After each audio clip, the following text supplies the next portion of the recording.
Hello and welcome to the Weird and Wonderful channel. I am so glad you could join me.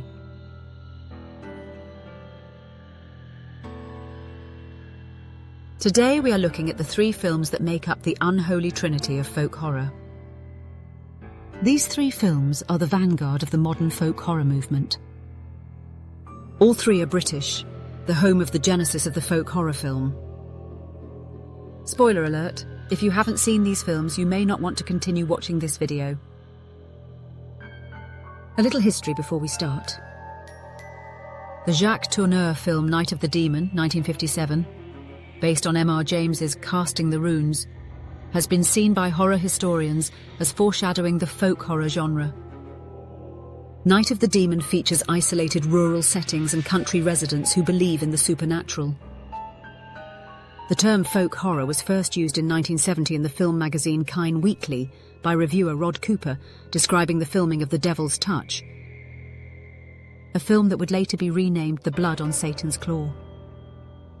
The director of The Blood on Satan's Claw, Piers Haggard, adopted the phrase to describe his film in a 2004 retrospective interview for the magazine Fangoria.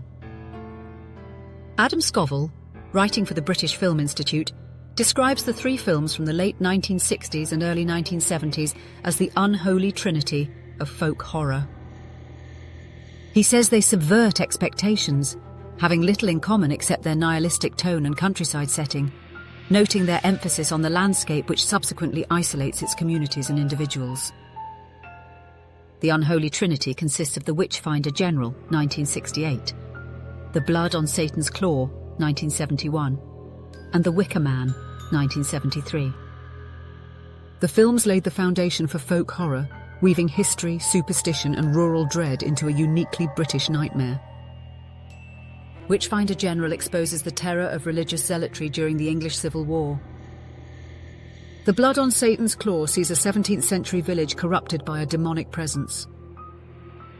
The Wicker Man traps a policeman in a pagan cult's deadly ritual. These films defined folk horror's eerie isolation, clash of beliefs and inescapable fate, shaping the genre for decades to come. Set in 1645 during the chaos of the English Civil War, Witchfinder General follows Matthew Hopkins, Vincent Price, a self-appointed witch hunter who exploits the nation's fear and lawlessness for personal gain. Travelling through East Anglia with his sadistic assistant John Stern, Hopkins accuses innocent people of witchcraft, using brutal torture to extract confessions. When he targets a priest and assaults his niece Sarah, her fiancé, parliamentary soldier Richard Marshall, swears vengeance. As Marshall hunts Hopkins down, the film descends into a bleak meditation on power, corruption, and the horrors of unchecked fanaticism. Unlike supernatural horror, Witchfinder General grounds its terror in historical cruelty, making it one of the most chilling entries in folk horror's unholy trinity. Matthew Hopkins was a real witchfinder and called himself the Witchfinder General. It is unknown how many women were tortured and murdered by Hopkins, as scant records remain. In 1647, Matthew Hopkins disappeared from any records.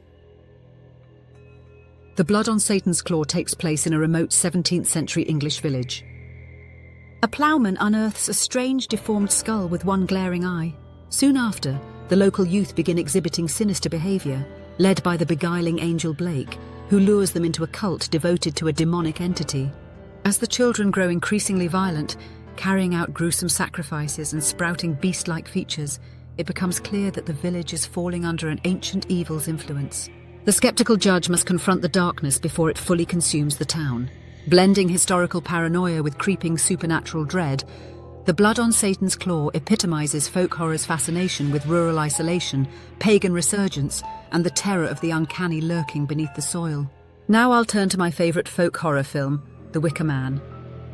When devoutly Christian police sergeant Neil Howie, Edward Woodward, receives an anonymous letter about a missing girl, Rowan Morrison, he travels to the isolated Scottish island of Summerisle to investigate. Upon arrival, he finds the tight-knit rural community disturbingly uncooperative. The islanders insist Rowan never existed, yet subtle clues suggest otherwise.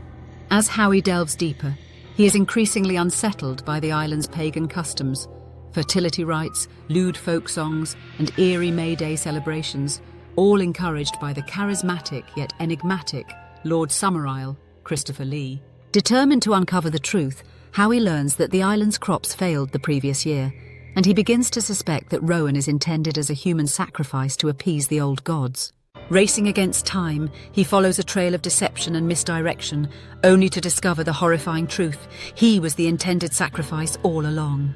Trapped, betrayed, and powerless, Howie is led to the towering wicker effigy where he meets his fiery fate.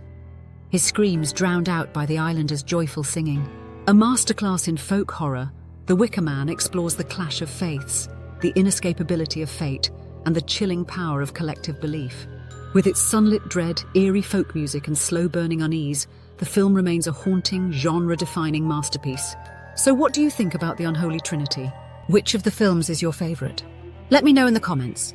I am planning to do more videos on folk horror films in the future. If you enjoyed this video, please like and subscribe to the channel. Also, be sure to check out my books on Amazon and grab some folk horror merch in my Redbubble store. Links in the description below. Thanks for watching. See you soon!